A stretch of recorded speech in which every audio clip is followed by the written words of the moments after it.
Halo semuanya, perkenalkan aku Aisyah Puji Madani, jurusan Tasawuf dan Psikoterapi. Di sini aku akan membawakan penjelasan terkait muraqabah dan relevansinya terhadap tasawuf. Mungkin kalau kita lihat dari zaman sekarang, itu banyak sekali anak muda yang pikirannya terlalu berlarut-larut. Kondisi-kondisi tersebut dapat disebut dengan yang namanya overthinking. Nah, overthinking ini kalau kita lakukan secara terus-menerus ataupun sering dapat menyebabkan diri kita kelelahan secara emosional, lelah berpikir, kehilangan fokus dalam kehidupan sehari-hari, bahkan kehilangan yang namanya ketenangan batin. Dalam perspektif tasawuf, kondisi seperti tadi dapat direfleksikan melalui konsep muraqabah. Ada yang tahu nggak maksudnya itu apa? Muraqabah secara sederhana artinya memiliki kesadaran penuh bahwa diri ini selalu diawasi oleh Allah yang Maha Kuasa. Namun bukan berarti kita terjebak dalam pengawasan diri secara berlebihan, karena hal tersebut dapat membuat diri kita terjebak dalam kecemasan. Muraqabah bukanlah sebagai over control batin, melainkan kehadiran hati yang tenang dan sadar. Seringkali overthinking selalu muncul yang berfokus kepada aku. Apa yang orang lain nilai terhadapku, apa nilai dari diriku, apa kesalahanku, dan apa yang akan terjadi padaku. Di sini dapat terlihat jelas perbedaan antara muraqabah dan overthinking. Overthinking seringkali berputar pada kesalahan yang sama, memikirkan kesalahan yang sama, sehingga tidak dapat menemukan solusi ataupun arah.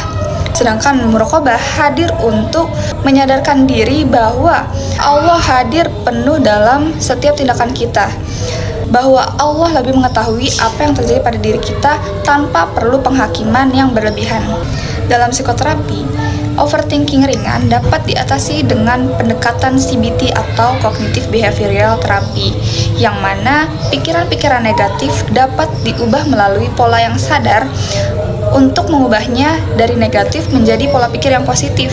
Karena di dalam pikiran seringkali seseorang berpikir hal-hal yang tidak realistis dan belum tentu sesuai dengan kenyataannya.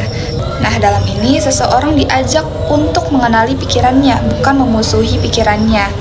Hal ini dapat mengontrol pola pikiran kita yang seharusnya memikirkan hal-hal yang penting saja, tidak perlu memikirkan hal-hal yang tidak penting dan tidak realistis, atau bahkan hal-hal yang belum tentu terjadi di kemudian hari. Dalam kehidupan sehari-hari, konsep muraqabah dapat diterapkan oleh anak-anak ataupun remaja pada usianya. Misalnya, ketika sedang berlarut-larut dalam pikiran yang tidak karuan, seseorang bisa mulai mengenali apa yang dipikirkannya, lalu mengatur nafas sejenak, membuang nafas, lalu memikirkan bahwa hal itu tidak pantas dipikirkan, dan mengingat bahwa diri sendiri telah diawasi oleh Allah yang Maha Kuasa, sehingga diri ini tidak perlu cemas akan hal-hal yang berlebihan tadi, agar tidak terlalu larut dalam pikiran.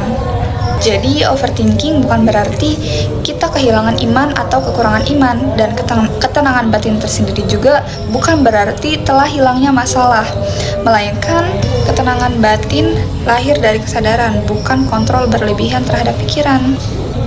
Nah, dengan melakukan pendekatan CBT, anak muda dapat mengurangi tingkat kecemasan, tingkat stres, dan juga dapat lebih memikirkan hal-hal yang positif dibandingkan negatifnya. Serta dengan menerapkan konsep muraqabah melalui pendekatan CBT, anak muda dapat memiliki ketenangan batin dan ketenangan hati yang sudah sepantasnya mereka dapatkan. Ayo, bagi siapapun yang sering merasa overthinking ataupun cemas berlebihan, mulai sekarang kita menggunakan konsep muraqabah untuk melakukan refleksi diri dengan pendekatan CBT.